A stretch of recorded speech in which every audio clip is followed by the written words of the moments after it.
बहुत पुराने ज़माने की बात है। एक राजा था। उसके महल में एक बहुत सुंदर बाग था। बाग में तरह तरह के फूलों के पौधे और अनेक प्रकार के मीठे फलों के पेड़ थे। लेकिन इस बाग में सबसे आश्चर्यजनक चीज़ थी, एक सेब का पेड़ था जिसमें सोने के सेब लगते थे। राजा ने इस पेड़ की देखभाल का खास इंतजाम कर रखा था। जब इसके फल पकते थे तो चौकीदार रात दिन पेड़ का पहरा दिया करते थे ताकि कोई सोने का सेब चुरा कर न ले जाए। लेकिन एक दिन की बात है कि बाग के माली ने जब सोने के सेबों को गिना तो उसमें से एक सेब गायब था। उसने दौड़कर राजा को खबर दी। राजा फौरन बाग में पहुंचा। उसे ये देखकर बड़ा आश्चर्य हुआ कि देखभाल का इतना पक्का इंतजाम होने पर भी एक सेब किसी ने चुरा लिया। उसने ऐलान किया कि कोई सोने के सेब को चुराने वाले चोर का पता देगा, उसे इनाम दिया जाएगा। सबसे बड़े राजकुमार ने राजा से कहा कि रात में वह पहरा देगा और चोर को पकड़ने की कोशिश करेगा। राजा ने उसको इसकी इजाज़त दे दी। बड़ा राजकुमार रात में पहरा देने लगा, लेकिन 2 घंटे बाद ही उसे नींद आ गई और वह सो गया। सुबह उठकर जब उसने सेबों को गिना तो वह देखकर चकित रह गया कि रात भर में एक और सेब गायब हो गया था। इसके बाद दूसरी रात को मंझले राजकुमार ने पहरा देने का काम संभाला, उसे भी नींद आ गई और तीसरा सेब चोरी हो गया। राजा बहुत चिंतित था। दरबारियों की भी समझ में नहीं आ रहा था कि क्या किया जाए। सब लोग उदास बैठे थे कि इतने में सबसे छोटा राजकुमार आया और उसने कहा कि आज की रात मैं पहरा दूंगा और चोर को पकड़ूंगा। राजा इस राजकुमार से खुश नहीं रहता था। वह उसे मूर्ख भी मानता था। उसने उसे डांटते हुए कहा, तुम क्या समझते हो, क्या तुम्हें इसमें सफलता मिलेगी?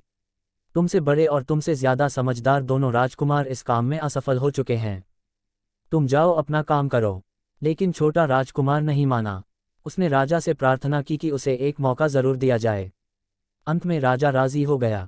राजकुमार रात में पहरा देने लगा। उसने तय किया कि वह किसी भी हालत में नहीं सोएगा और चोर को जरूर पकड़ेगा।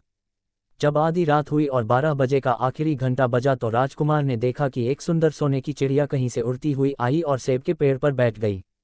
उसने देखते देखते सोने का एक सेब तोड़कर अपनी चोंच में पकड़ लिया।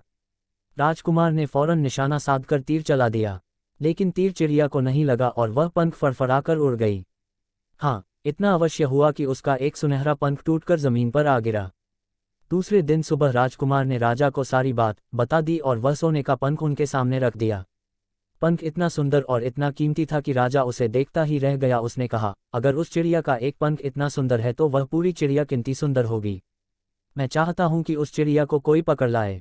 सबसे पहले बड़ा राजकुमार इस काम के लिए रवाना हुआ। चलते चलते वह एक जंगल में पहुंचा। वहां उसने एक लोमड़ी को एक पेड़ के नीचे आराम करते हुए देखा। राजकुमार ने मौका देखकर तीर अपने धनुष पर चढ़ा लिया। वह तीर छोड़ने ही जा रहा था कि लोमड़ी ने चिल्लाकर कहा, राजकुमार, मुझे मत मारो। मुझे पता है कि तुम सोने की चिड़िया की खोज में निकले हो। तुम मेरी राय मानो तो तुम्हारा काम जल्दी ही पूरा हो जाएगा। तुम इसी रास्ते से सीधे चले जाओ। शाम होने पर तुम एक गांव में पहुंचोगे। वहां तुम्हें आमने सामने 2 सराय मिलेंगी। एक सराय खूब सजी सजाई और सुंदर सी होगी, लेकिन तुम उसमें मत ठहरना। तुम उसके सामने वाली दूसरी सराय में ठहरना, जो बहुत मामूली और देखने में भी भद्दी सी होगी। ऐसा करने पर तुम्हारा काम आसानी से पूरा हो जाएगा। लोमड़ी का बात सुनकर राजकुमार को हंसी आ गई। उसने डांट कर कहा, भाग जा यहाँ से। मुझे तुम्हारी सलाह की ज़रूरत नहीं है। ये कहकर उसने तीर छोड़ दिया। लेकिन लोमड़ी बहुत चालाक थी। वह बचकर निकल भागी। राजकुमार आगे चलता गया। शाम को जब वह एक गांव में पहुंचा तो उसने देखा कि वहां सड़क के किनारे सचमुच 2 सराय थीं। उनमें से एक सराय खूब सजी सजाई थी और उसके अंदर से लोगों के नाचने गाने की आवाज़ें आ रही थीं। दूसरी सराय भद्दी सी थी और वहां अंधेरा घिरा हुआ था। राजकुमार सजी सजाई सराय में ठहर गया। थोड़ी देर में वह भूल गया कि वह असल में सोने की चिड़िया की खोज में निकला था। उधर जब काफ़ी समय बीत गया और बड़ा राजकुमार नहीं लौटा तो मंझला राजकुमार सोने की चिड़िया की खोज में चल पड़ा। वह भी उसी तरह चलते चलते जंगल में पहुंचा तो वही लोमड़ी उसे भी मिली। इस राजकुमार ने भी लोमड़ी की बात पर कोई ध्यान नहीं दिया। जब वह शाम को उस गांव में पहुंचा तो बड़े राजकुमार की तरह सजी सजाई सराय में ठहरा। वहां के नाच रंग में मस्त होकर वह भी अपना काम भूल गया। यहां तक कि उसे घर लौटने की भी सुध न रही। अंत में सबसे छोटे राजकुमार ने राजा से कहा कि मैं सोने की चिड़िया की खोज में जाऊंगा। राजा को विश्वास था कि जब उससे बड़े दोनों राजकुमार इस काम में सफल नहीं हुए तो इसे और भी सफलता नहीं मिलेगी। लेकिन उसके जिद करने पर राजा ने उसे इजाज़त दे दी। छोटा राजकुमार तैयार होकर सोने की चिड़िया की खोज में निकला। जंगल में उसे भी लोमड़ी मिली। राजकुमार ने लोमड़ी की बात को ध्यान से सुना और लोमड़ी से कहा, ठीक है, तुम जैसे कह रही हो मैं वैसा ही करूंगा। अब तुम जाओ। मैं तुम्हें नहीं मारूंगा। इस पर लोमड़ी खुश होकर बोली, तुम सबसे अच्छे लड़के मालूम होते हो। तुमने मेरी बात बात का मजाक नहीं उड़ाया और मुझ पर तीर नहीं चलाया। मैं तुमसे खुश हूं और तुम्हारी मदद करूंगी। आओ, तुम मेरी पूंछ पर बैठ जाओ। मैं तुम्हें उस सराय तक पहुंचा देती हूं। देखते देखते लोमड़ी की पूंछ काफी बड़ी हो गई और राजकुमार उस पर बैठ गया। उसके बैठते ही लोमड़ी हवा में उड़ने लगी और थोड़ी ही देर में मैदानों और पहाड़ों को पार करके उसी गांव में जा पहुंची। राजकुमार ने उसकी सलाह को मानकर छोटी और पुरानी सराय में ही डेरा डाल दिया। वह दूसरी सजी सजाई सराय से दूर ही रहा। दूसरे दिन सुबह उठकर जब वह आगे बढ़ा तो कुछ दूर चलने पर उसे वह लोमड़ी फिर से रास्ते में मिल गई। लोमड़ी ने उससे कहा, अब मैं तुम्हें बताती हूँ कि आगे तुम्हें क्या करना चाहिए। तुम सीधे चलो। आगे चलने पर तुम्हें एक बहुत बड़ा किला मिलेगा जिस पर सिपाही लोग पहरा दे रहे होंगे। तुम सिपाहियों से डरना मत और सीधे अंदर चले जाना, क्योंकि वे इस समय सो रहे होंगे। तुम बेधड़क होकर किले में घुसते चले जाना और उनके कमरों को पार करते हुए उस जगह पहुंच जाना जहां लकड़ी के एक मामूली से पिंजरे में सोने की चिड़िया बंद है। तुम चिड़िया को पिंजरे सहित उठाकर किले से बाहर ले आना। लेकिन एक बात याद रखना, चिड़िया के पिंजरे के पास ही एक बहुत सुंदर सा सोने का पिंजरा भी रखा होगा। तुम भूलकर भी चिड़िया को उस पिंजरे में मत रखना। मगर तुम उसे लकड़ी के पिंजरे में से निकालकर सोने के पिंजरे में रखने की कोशिश करोगे तो बाद में पछताओगे। ये कहकर लोमड़ी ने राजकुमार को फिर से अपनी पूंछ पर बिठाया और थोड़ी ही देर में उसको किले के पास पहुंचा दिया। राजकुमार ने किले का पास जाकर देखा कि सचमुच उसके पहरेदार सो रहे थे। वह बिना डरे सीधा महल में घुस गया और थोड़ी ही देर बाद वह उस कमरे में जा पहुंचा जहां सोने की चिड़िया एक पिंजरे में बैठी हुई थी। पिंजरे के पास ही सोने के 3 सेब पड़े हुए थे। इन सेबों को देखकर राजकुमार ने फौरन पहचान लिया कि ये सेब उसके पिता के बाग के ही थे। सोने की चिड़िया इतनी सुंदर थी कि राजकुमार उसको देखता ही रह गया। वह उसको उठाकर लाने ही वाला था कि उसकी नज़र पास ही पड़े एक सुंदर से पिंजरे पर पड़ी। वह पिंजरा बहुत सुंदर था और उसमें तरह तरह के कीमती पत्थर जड़े हुए थे। सोने की चिड़िया के लिए वही पिंजरा ठीक मालूम पड़ता था। राजकुमार लोमड़ी की बात को भूल गया और उसने सोने की चिड़िया को लकड़ी के पिंजरे से निकालकर सोने के पिंजरे में बंद कर दिया। लेकिन नए पिंजरे में आते ही चिड़िया ने खूब जोर जोर से शोर मचाना शुरू कर दिया। राजकुमार पिंजरे को उठाकर कमरे से बाहर भी नहीं निकल पाया था कि बहुत से सिपाही कमरे में घुस आए और उन्होंने राजकुमार को पकड़ लिया। अब राजकुमार को अपनी भूल का पता चला। उसे याद आया कि लोमड़ी ने उससे क्या कहा था। लेकिन अब क्या हो सकता था। सिपाही उसे खींचते हुए राजा के दरबार में ले गए। राजा के पूछने पर राजकुमार ने सारी बात कह सुनाई। राजा बोला, तुम मेरे महल में चोरी करने के लिए घुसे थे। मैं तुमको माफ़ नहीं कर सकता। तुम्हें फांसी की सज़ा दी जाएगी। लेकिन मैं तुम्हें एक मौका देता हूँ। अगर तुम मेरे लिए सोने का घोड़ा ला दो तो मैं न सिर्फ तुम्हें छोड़ दूंगा बल्कि सोने की चिड़िया भी तुमको दे दूंगा। राजकुमार को अपनी जान बचाने के लिए राजा की शर्त माननी पड़ी। अब वह सोने के घोड़े की तलाश में निकला। किले के बाहर जाने पर उसने देखा कि लोमड़ी का उसका इंतजार कर रही है। उसने लोमड़ी को सारी बातें बताईं। लोमड़ी ने निराश होते हुए कहा, मैं अब तुम्हारी कोई मदद नहीं करूंगी। तुमने मेरे कहने के अनुसार नहीं किया। मैंने जिस तरह से कहा था, अगर तुम उस तरह से काम करते तो इस मुसीबत में नहीं फंसते और सोने की चिड़िया तुम्हें मिल जाती। राजकुमार बोला, इस बार मुझे माफ़ कर दो। मुझसे गलती हो गई। मेरा काम तुम्हारी सहायता के बिना नहीं चलेगा। मुझे राजा ने सोने का घोड़ा लाने के लिए कहा है, वरना वह मुझे फांसी पर चढ़ा देगा। लोमड़ी ने कहा, खैर, मैं तुम्हें माफ़ करती हूँ। अब तुम ऐसा करो कि मेरी पूंछ पर बैठकर सीधे चले चलो। कुछ दूर जाने पर तुम्हें एक दूसरा किला मिलेगा। उसी किले की घुड़साल में तुम्हें सोने का घोड़ा बंधा हुआ मिलेगा। महल के नौकर चाकर सब सो रहे होंगे। तुम चुपचाप जाना और घोड़े को खोल लेना। लेकिन एक बात याद रखना, वहाँ घोड़े के पास ही घोड़े पर कसने के लिए 2 जीनें रखी होंगी। उसमें से एक तो पुरानी चमड़े की जीन होगी और दूसरी सोने की जीन होगी। तुम सोने की जीन को छूना भी मत और उस घोड़े पर पुरानी चमड़े की जीन को कसकर सवार हो जाना और उसे दौड़ते हुए किले से बाहर चले आना। राजकुमार ने वादा किया कि वह ठीक ठीक वैसा ही करेगा। लोमड़ी ने उसको अपनी पूंछ पर बैठाया और कुछ ही देर में वह उसे ले किले के पास जा पहुंची। किले के पास पहुंचते ही लोमड़ी ने उसे नीचे उतारा और फिर वहां से चली गई। राजकुमार सीधा फाटक से किले में घुस गया। अंदर जाकर उसने देखा कि वहां के सभी नौकर चाकर सोए हुए थे। थोड़ी ही देर में वह किले की घुड़साल में जा पहुंचा। वहां एक बहुत सुंदर सुनहरा घोड़ा बंधा हुआ था। राजकुमार ने पास जाकर देखा कि वह घोड़ा सचमुच सोने का था। ऐसा सुंदर घोड़ा उसने सपने में भी नहीं देखा था। उसने आगे बढ़कर घोड़े को खोल लिया। जब वह बाहर निकलने लगा तो उसकी नज़र एक कोने में पड़ी हुई सोने की जीन पर गई। ये जीन बहुत सुंदर थी और इसमें हीरे मोती जड़े हुए थे। उसके पास ही एक फटी पुरानी चमड़े की जीन पड़ी हुई थी। इतने सुंदर घोड़े पर पुराने चमड़े की जीन कसना राजकुमार को अच्छा नहीं लगा। उसने सोने की जीन उठा ली और घोड़े पर कसना शुरू किया। इतने में घोड़ा जोर से हिनहिना उठा। किले के नौकर चाकर जाग गए। थोड़ी ही देर में राजकुमार पकड़ लिया गया। राजकुमार को सिपाहियों ने हाथ बांधकर अपने राजा के सामने पेश किया।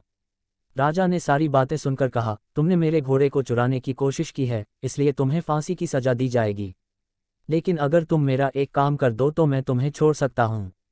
यहाँ से कुछ ही दूर एक सोने का महल है और उसमें बहुत सुंदर राजकुमारी रहती है। अगर तुम अपनी जान बचाना चाहते हो तो उस राजकुमारी को मेरे पास ले आओ। तुम्हें इनाम में ये सोने का घोड़ा दे दूंगा। बेचारा राजकुमार, वह फिर से एक नई मुसीबत में फंस गया। उसे मजबूर होकर राजा की शर्त माननी पड़ी। अब वह सोने के महल की खोज में निकला। कुछ दूर चलने पर फिर उसे वह लोमड़ी मिली। पता नहीं कैसे लोमड़ी को सारी बातें मालूम हो गई थीं। वह बोली, देखो, तुमने इस बार भी मेरी बात नहीं मानी। मेरी बात मान जाते तो ये नई मुसीबत तुम्हारे गले नहीं पड़ती। खैर, मुझे तुम पर दया आ रही है। मैं तुम्हारी मदद करूंगी। चलो, मैं तुमको सोने के महल के पास पहुंचाए देती हूँ। तुम महल के बाहर ही कहीं पीछे छिपे रहना। जब उसमें से शाम को राजकुमारी तालाब में नहाने के लिए बाहर आए तो तुम आगे बढ़कर उसका हाथ पकड़ लेना। जैसे ही तुम उसको छुओगे, राजकुमारी तुम्हारे साथ आने के लिए राजी हो जाएगी। लेकिन एक बात याद रखना, तुम उसको वहां से अपने साथ ले आना। उसे वापस महल में मत जाने देना। वह तुमसे कहेगी कि मैं अभी अपने माता पिता से मिलकर आती हूँ। लेकिन तुम उसकी बातों में मत आना, वरना फिर मुसीबत में फंस जाओगे। ये कहकर लोमड़ी ने फिर से अपनी पूंछ फैला दी और राजकुमार उस पर बैठ गया। देखते देखते लोमड़ी हवा में उड़ती हुई कुछ देर बाद सोने के महल के पास जा पहुंची। महल के पास पहुंचते ही राजकुमार एक पेड़ की आड़ में छिपकर बैठ गया। शाम को जब राजकुमारी नहाने के लिए किले से बाहर आई तो राजकुमार ने हिम्मत करके आगे बढ़कर उसका हाथ पकड़ लिया। उसके छूते ही राजकुमारी उसके साथ चलने के लिए तैयार हो गई। वह बोली, राजकुमार, तुम मुझे जहां भी ले जाना चाहोगे मैं तुम्हारे साथ चलूंगी, लेकिन मुझे थोड़ी देर के लिए अपने माता पिता से मिलाने दो। राजकुमार ने कहा, नहीं, यह नहीं होगा। तुम्हें तुरंत मेरे साथ चलना पड़ेगा। लेकिन राजकुमारी रोने लगी। इतनी सुंदर राजकुमारी को रोते देखकर राजकुमार का मन पिघल गया। अंत में वह राजी हो गया और बोला, जाओ, थोड़ी देर के लिए माता पिता से मिल आओ, लेकिन फिर तुरंत बाहर चली आना। लेकिन राजकुमारी ने जैसे ही किले में पैर रखा, किले के पहरेदार जाग गए और उन्होंने राजकुमार को पकड़ लिया। राजकुमार बहुत पछताया, लेकिन अब क्या हो सकता था। सिपाहियों ने उसे अपने राजा के सामने पेश किया। राजा बहुत निराश था। उसने उसी वक्त हुक्म दिया, इस राजकुमार को फौरन फांसी पर चढ़ा दिया जाए। ये सुनकर राजकुमार रोने गिड़गिड़ाने लगा। इस पर राजा ने थोड़ी देर विचार करने के बाद कहा, मैं अपनी आज्ञा वापस नहीं ले सकता, लेकिन अगर तुम मेरा एक काम कर दो तो तुम्हारी जान बच सकती है। हमारे किले के ठीक सामने ये जो बड़ा पहाड़ है, इसके कारण हमारे किले की सुंदरता नष्ट होती है। अगर तुम 8 दिन में इस पहाड़ को खोदकर साफ कर दो तो हम तुम्हें क्षमा कर देंगे और राजकुमारी का विवाह तुम्हारे साथ कर देंगे। राजकुमार किले के बाहर आकर पहाड़ को देखने लगा। उसके हाथ में एक छोटी सी कुदाली थी। उसकी समझ में नहीं आ रहा था कि इतना बड़ा पहाड़ 8 दिन में वह कैसे खोद सकेगा। फिर भी उसे अपनी जान तो बचानी ही थी, इसलिए वह पहाड़ खोदने लगा। धीरे धीरे 7 दिन बीत गए। इतने दिन तक लगातार खोदने पर भी पहाड़ का सिर्फ एक कोना ही खोद सका। वह दुखी होकर बैठ गया। उसे अब अपने पर बहुत अधिक क्रोध आ रहा था। वह मन में कहने लगा कि अगर मैंने लोमड़ी की बात मान ली होती तो कितना अच्छा होता। लोमड़ी ने मुझको हर बार ठीक सलाह दी और मैं हर बार उसका कहना न मानकर नई से नई मुसीबत में फंस जाता हूँ। राजकुमार इस तरह सिर झुकाए बैठा था कि अचानक उसे अपने पैरों के पास लोमड़ी की पूंछ हिलती दिखाई दी। उसने नज़र उठाकर देखा, सचमुच वही लोमड़ी खड़ी थी। लोमड़ी ने मुस्कराते हुए कहा, क्यों, क्या हाल है?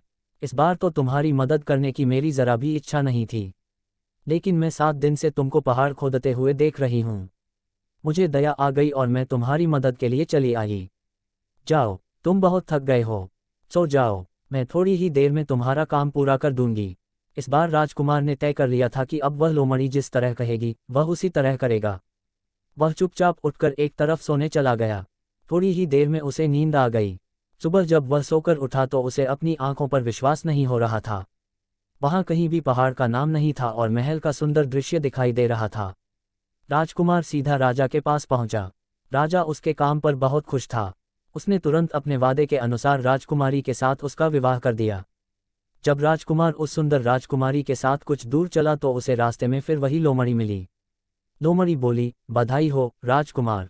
राजकुमारी के साथ तुम्हें देखकर मुझे बड़ी खुशी हो रही है, लेकिन अब तुम्हें सोने का घोड़ा और सोने की चिड़िया भी प्राप्त करनी चाहिए, क्योंकि वे दोनों चीज़ें तुम्हारे ही लायक हैं और तुम उन्हें आसानी से प्राप्त कर सकते हो। राजकुमार बोला, लेकिन भला मुझे सोने का घोड़ा और सोने की चिड़िया कैसे मिल सकती है? मैं तो इस राजकुमारी को भी उस राजा के लिए ले जा रहा हूँ। लोमड़ी ने कहा, नहीं, तुम ऐसा काम कभी मत करना। इस राजकुमारी के साथ तुम्हारा विवाह हुआ है और यह अब तुम्हारी ही है। अगर तुम मेरे कहने के अनुसार काम करो तो तुम्हें सोने का घोड़ा और सोने की चिड़िया भी मिल सकती है। तुम पहले इस राजकुमारी को लेकर सोने के घोड़े वाले राजा के पास जाओ। राजा खुश होकर तुमको सोने का घोड़ा दे देगा। तुम घोड़े पर सवार हो जाना और सवार होकर सबसे विदा लेना। राजकुमारी से तुम सबसे बाद में विदा लेना। जैसे ही तुम राजकुमारी के पास पहुंचो, तुम उसे हाथ से पकड़कर घोड़े के ऊपर खींच लेना और घोड़े को दौड़ा देना। सोने का घोड़ा इतना तेज दौड़ता है कि दुनिया का तेज से तेज घोड़ा भी उसकी बराबरी नहीं कर सकता। जाओ, तुम पहले इतना काम पूरा करो। इसके बाद आगे का काम मैं तुम्हें बाद में बताऊंगी। मैं तुम्हें वहां रास्ते में मिलूंगी। राजकुमार ने ठीक वैसा ही किया जैसा लोमड़ी ने उससे कहा था। जब सोने के घोड़े वाले राजा ने खुश होकर उसे इनाम में सोने का घोड़ा दिया तो राजकुमार उस पर सवार हो गया और उससे विदा लेने लगा। अंत में वह राजकुमारी को उठाकर घोड़े को तेजी से दौड़ाता हुआ किले से बहुत दूर निकल आया। रास्ते में एक पेड़ के नीचे लोमड़ी उसका इंतजार कर रही थी। उसे देखकर लोमड़ी बोली, शाबाश, अब तुम सोने की चिड़िया भी प्राप्त कर लो। जब तुम सोने की चिड़िया वाले राजा के पास पहुंचोगे तो वह इस घोड़े को देखकर बहुत खुश होगा। तुम उससे कहना कि पहले सोने की चिड़िया का पिंजरा मेरे हाथ में दे दो, तब मैं ये घोड़ा तुमको दूंगा। जब वह पिंजरा तुम्हारे पास लाए तो तुम पिंजरा उसके हाथ से छीन लेना और घोड़े को दौड़ा देना। बस ऐसे चिड़िया तुमको मिल जाएगी और कोई तुम्हें पकड़ भी नहीं सकेगा। इस बार भी राजकुमार ने ठीक वैसा ही किया। वह राजकुमारी के साथ ही घोड़े पर बैठा रहा और जब राजा ने उसके हाथ में सोने की चिड़िया का पिंजरा दिया तो उसने देखते देखते एड़ मार दी और सोने का घोड़ा हवा से बातें करने लगा। कुछ दूर चलने पर लोमड़ी उसे मिली।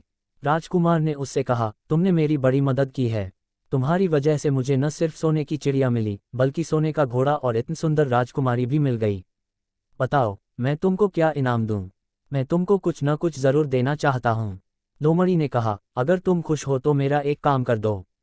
तुम एक तीर चलाकर मुझे मार दो। इस समय तुम यही सबसे बड़ा काम मेरे लिए कर सकते हो। राजकुमार ने कहा, भला ये कैसे हो सकता है? तुमने मेरी इतनी मदद की और मैं बदले में तुम्हें मार दूं? मुझसे ये नहीं होगा। ये सुनकर लोमड़ी बड़ी दुखी हुई और बोली, अगर तुम मेरा ये काम नहीं कर सकते तो फिर ठीक है, जाओ। लेकिन मैं तुम्हारी भलाई के लिए ही कह रही हूं कि तुम दो बातें जरूर याद रखना। एक तो तुम किसी कुएं की दीवार पर मत बैठना और दूसरे तुम ऐसे लोगों के लिए धन मत खर्च करना जिन्हें फांसी मिलने वाली हो। राजकुमार बोला, भाई तुम भी अजीब हो। तुम्हारी बातें मेरी समझ में ही नहीं आती। भला मैं कभी कुएं की दीवार पर क्यों बैठूंगा और ऐसे आदमियों पर धन क्यों खर्च करूंगा जिनको फांसी दी जाने वाली हो? लेकिन लोमड़ी ने उसकी बात का कोई जवाब नहीं दिया और अलविदा कहकर वहां से चली गई। राजकुमार सोने का घोड़ा दौड़ता हुआ आगे बढ़ा। राजकुमारी उसके साथ ही बैठी हुई थी और सोने की चिड़िया का पिंजरा उसके हाथ में था। कुछ ही देर में राजकुमार उस छोटे गांव में जा पहुंचा जिसमें वे दोनों सराएं थीं। गांव के लोग और खास तौर से बच्चे उसको देखने के लिए बाहर निकल आए। सोने के घोड़े पर इतने सुंदर राजकुमार के साथ बैठी एक राजकुमारी को देखकर सभी लोग चकित थे। इतने में राजकुमार ने देखा कि गांव के बगीचे में एक जगह बहुत से लोग जमा हैं और कुछ शोर हो रहा है। राजकुमार के पूछने पर लोगों ने बताया कि वहां दो आदमियों को फांसी देने की तैयारी हो रही है। राजकुमार उधर ही चल पड़ा। वहां पहुंचने पर उसने पहचान लिया कि जिन आदमियों को फांसी दी जाने वाली थी वे और कोई नहीं बल्कि उसके ही भाई थे। वे लोग तब से उसी सजी सजाई सराय में रह रहे थे और तरह तरह के बुरे काम करते थे। वे जुआ भी खेलते थे और जुए में बहुत सा धन हार चुके थे। उन्होंने लोगों से बहुत सा रुपया भी उधार लिया था। इन्हीं सब बातों से चिढ़कर अब गांव वाले उन्हें फांसी पर चढ़ाने जा रहे थे। राजकुमार भला ये कैसे होने देता? उसने लोगों से कहा कि मुझसे रुपया ले लो और इन लोगों को छोड़ दो। उसके बहुत कहने सुनने पर लोग राजी हो गए और उन्होंने उन दोनों आदमियों को रिहा कर दिया। राजकुमार अपने भाइयों को छुड़ाकर आगे चला। कुछ दूर चलने पर जंगल में उन्हें एक कुआं दिखाई दिया। इस पर राजकुमार के कुछ देर कुएं के पास आराम करते हैं।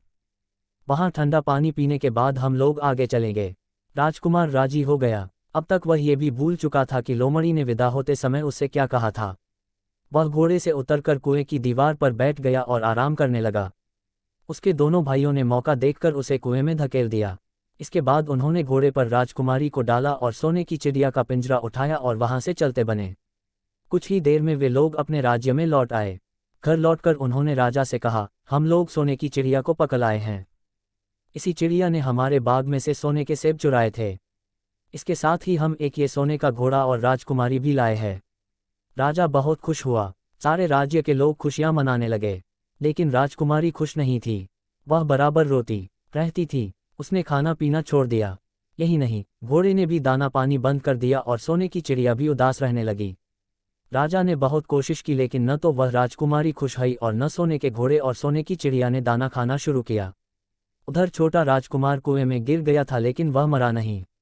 कुआं बहुत गहरा था लेकिन उसमें पानी बहुत थोड़ा था। वह कुएं में बैठा बैठा अपने भाग्य को कोसता रहा।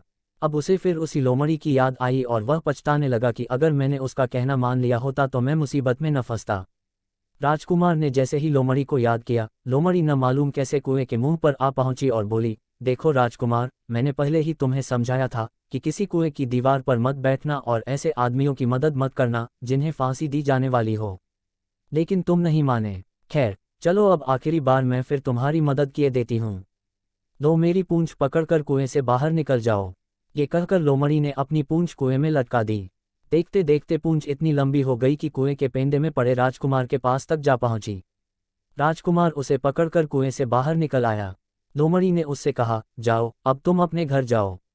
लेकिन जरा होशियार रहना, तुम्हारे भाई तुम्हारी जान के दुश्मन हैं। वे लोग जरूर तुमको ढूंढ रहे होंगे। राजकुमार घर की ओर चल पड़ा। अपने राज में पहुंचने पर उसे एक भिखारी मिला। भिखारी को उसने अपने सुंदर कपड़े दान में दे दिए और उनके भद्दे पुराने कपड़े पहन लिए। इस तरह भेष बदलकर वह अपने किले में पहुंचा। वहां उसके पहुंचने पर एक बड़ी आश्चर्यजनक बात आई। सोने का घोड़ा खुशी से हिनहिनाने लगा और दाना खाने लगा। सोने की चिड़िया भी अपने पिंजरे में खुशी से फुदकने लगी और गाना गाने लगी। राजकुमारी ने अपने आंसू पोंछ डाले और वह भी खुश दिखाई देने लगी। लेकिन राजा की समझ में कुछ नहीं आया। उसने राजकुमारी से इसका कारण पूछा तो वह बोली, मैंने तो पहले ही आपको सारी कहानी बता दी थी। आपके बड़े और मंझले राजकुमार ने छोटे राजकुमार के साथ धोखा किया है। इन्होंने आपको भी धोखा दिया है। लेकिन अब आपका छोटा राजकुमार यहाँ पर आ पहुँचा है, इसीलिए मुझे बहुत खुशी हो रही है। उसी के साथ मेरी शादी हुई है और मैं उसके साथ ही सुखी रह सकती हूँ। फिर उसने मैले कुचले कपड़े पहने एक आदमी की ओर इशारा करते हुए कहा, वह रहा आपका छोटा राजकुमार। राजा ने भी अपने छोटे लड़के को पहचान लिया। अब राजा ने अपने छोटे बेटे के बारे में अपने विचार बदल दिए। अब वह उसको बहुत समझदार और बहादुर मानने लगा और उससे बहुत अधिक प्यार करने लगा। उसने उसको राजगद्दी पर बिठाने का निश्चय किया। बड़े और मंझले राजकुमार ने अपने छोटे भाई को ही धोखा नहीं दिया था बल्कि राजा को भी धोखा दिया था। इससे राजा उनसे बहुत नाराज था। उसने उन दोनों को अपने राज्य से निकलवा दिया। इसके बाद बड़ी धूमधाम के साथ राजकुमारी के साथ राजकुमार का विवाह हुआ और दोनों सुख से रहने लगे। लेकिन राजकुमार उस लोमड़ी को नहीं भूला था जिसने उसकी सहायता की थी। एक दिन समय निकालकर वह जंगल में उस लोमड़ी की खोज में निकला। बहुत ढूंढने के बाद एक पेड़ के खोखले भाग में उसने उस लोमड़ी को चुपचाप बैठे है देखा। लोमड़ी बहुत उदास थी और पहले से बहुत ज्यादा दुबली भी हो गई थी। राजकुमार को देखते ही लोमड़ी ने उसे पहचान लिया और कहा, आह कहो राजकुमार, आज इधर कैसे भूल पड़े। राजकुमार ने कहा, मैं आज तुम्हें ही ढूंढने के लिए आया हूँ। चलो मेरे बाग में आराम से रहना। वहाँ तुम्हें किसी तरह की तकलीफ नहीं होगी। यहाँ तो जंगल में तुम्हें खाने पीने की तकलीफ होती होगी और जंगली जानवरों और शिकारियों का डर बना रहता होगा। लोमड़ी ने कहा, नहीं राजकुमार, मैं यहाँ ठीक हूँ और भला अब तुम्हें मेरे दुख से क्या लेना देना। तुम्हारा काम निकल गया, अब तुम सुख से अपने राज में रहो। राजकुमार बोला, नहीं, तुमने मेरा बड़ा उपकार किया है। मैं तुम्हें इनाम देना चाहता हूँ और अपने साथ ही रखना चाहता हूँ। राजकुमारी भी बहुत खुश होगी। वह भी तुमसे मिलना चाहती है। लोमड़ी बोली, अगर तुम सचमुच मुझे इनाम देना चाहते हो तो मेरा एक काम कर दो। मैंने तुमसे पहले भी कहा था कि तुम तीर चलाकर मुझे मार दो। इसी से मेरा लाभ होगा। असल में एक जादूगर ने मुझ पर जादू कर रखा है। मैं लोमड़ी नहीं हूँ। मुझे उसके जादू के प्रभाव से लोमड़ी के रूप में रहना पड़ रहा है। मैं तो उसी देश का राजकुमार हूँ जहाँ की राजकुमारी से तुम्हारा विवाह हुआ है। असल में वह राजकुमारी मेरी छोटी बहन है। अगर तुम तीर चलाकर मुझे मार दोगे तो इस जादू से मुझे मुक्ति मिल जाएगी और मैं फिर अपने देश लौट सकूंगा। राजकुमार को ये सुनकर बड़ा आश्चर्य हुआ। उसने फौरन अपने धनुष पर तीर चढ़ाया और लोमड़ी की ओर छोड़ दिया। तीर के लगते ही लोमड़ी मर गई और उसमें से एक सुंदर सा राजकुमार निकल आया। फिर दोनों राजकुमार आपस में गले मिले। इसके बाद दोनों राजकुमार वापस महल में लौट आए। वहां राजकुमारी अपने भाई से मिलकर बहुत खुश हुई। तो दोस्तों, आपको ये सोने की चिड़िया की कहानी कैसी लगी? अगर अच्छा लगा हो तो वीडियो को लाइक कर देना और इस तरह का इंटरेस्टिंग कहानी सुनने के लिए हमारे चैनल को सब्सक्राइब कर लेना।